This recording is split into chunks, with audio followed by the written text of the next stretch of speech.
Olá, alunos e alunas do quarto ano, que é a professora Simone.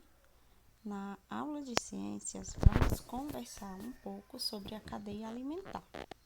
O que é uma cadeia alimentar? Na natureza, os seres vivos dependem uns dos outros, né? Alguns se alimentam de outros para sobreviver.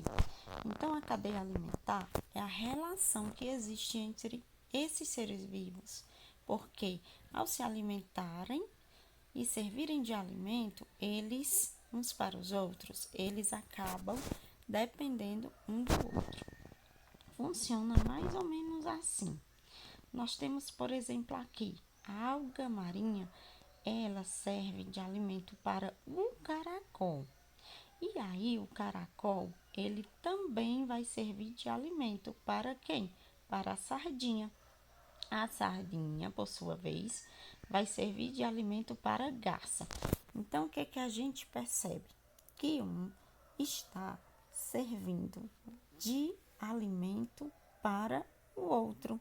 Ou seja, vamos aqui voltando, a garça se alimenta da sardinha, a sardinha do caracol e o caracol da alga marinha.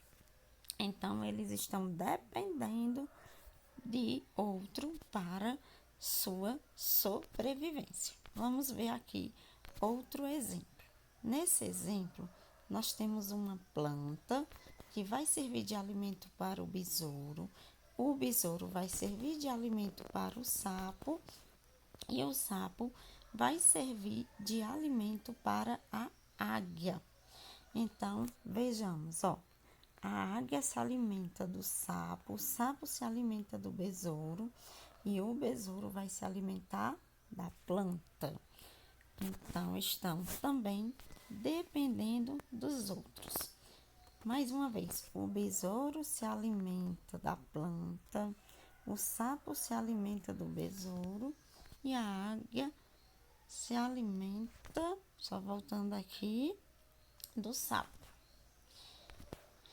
Então, essa cadeia alimentar, né, ela tem seres que participam dela. E aí, cada um vai receber uma denominação.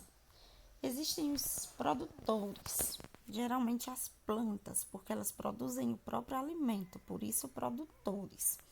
Os consumidores são os que se alimentam de outros seres vivos. Então, os decompositores, que são os últimos da cadeia alimentar, eles têm a função de decompor o resto dos seres vivos. E aí nós temos os fungos e as bactérias, ok? Então, vamos ver aqui. Nós temos o trigo. O trigo é um vegetal, planta. Então, o trigo não se alimenta de nenhum outro ser vivo. Ele produz seu próprio alimento. O rato, que vai se alimentar do trigo, acaba sendo um consumidor. Ele consome, ele se alimenta primeiramente do trigo. Quando o consumidor se alimenta de um produtor, ele é consumidor primário. E aí nós temos a cobra, que se alimenta do rato, que é um consumidor secundário, porque está se alimentando de outro consumidor. Aqui outro exemplo, vejam só. Nós temos o produtor, que é a planta aí, o capim, consumidor primário, que é o gafanhoto, que se alimenta da planta, consumidor secundário, sapo, porque está se alimentando de outro consumidor, que é o gafanhoto, consumidor terciário, porque está se alimentando de um segundo consumidor, então se torna o terceiro, consumidor final, porque está se alimentando de um consumidor terciário que, por sua vez, já se alimentou de outros consumidores. E aí os decompositores, que são os fungos e as bactérias que vão fazer essa ação de decompor. Então, se a gente pegar, por exemplo, esses seres vivos aqui, como é que ficaria a cadeia alimentar deles? Quem ia se alimentar de quem? Pause o vídeo e faça um teste para ver. Vamos ver se você conseguiu? Olha, veja só aí como é que ficou. A planta, que é produtor, né? Serve de alimento para quem? Para as borboletas, consumidor primário. E as borboletas servem de alimento para o sapo, consumidor secundário. O sapo serve de alimento para a cobra, consumidor terciário.